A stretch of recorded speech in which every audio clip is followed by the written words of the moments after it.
Da fudbal može da predstavlja i odličan model integracije pokazali su državni sekretar za pitanja integracija u austrijskoj vladi Sebastian Kurz i predsjednik Fudbalskog saveza Austrije Leo Windner, predstavljajući 20. marta u bioskopskom centru Donau-Plex u Beču video spot o igračima stranog porekla u nacionalnom timu.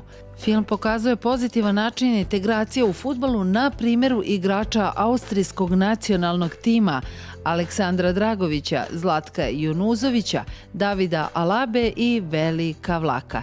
Prikazani su i pasoši roditelja fudbalskih igrača sa datumom ulaska u Austriju uz poruku roditelji su došli kao migranti, sinovi igraju za Austriju. 1984, George Alaba. 1964, Zlativoje Dragović. 1992, Marica Junuzović. 1986, Esres Kavlak. Die Familien kamen als Migranten. Ihre Söhne spielen für Österreich. Deine Leistung zählt.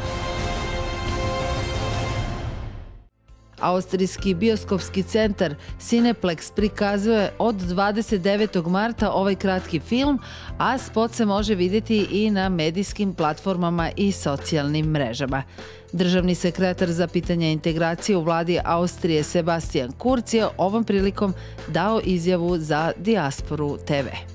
Zuwanderer leisten in Österreich einen Riesenbeitrag, egal ob das im Sport ist, in der Wissenschaft, in der Gastronomie oder im Gesundheitssystem und der Pflege.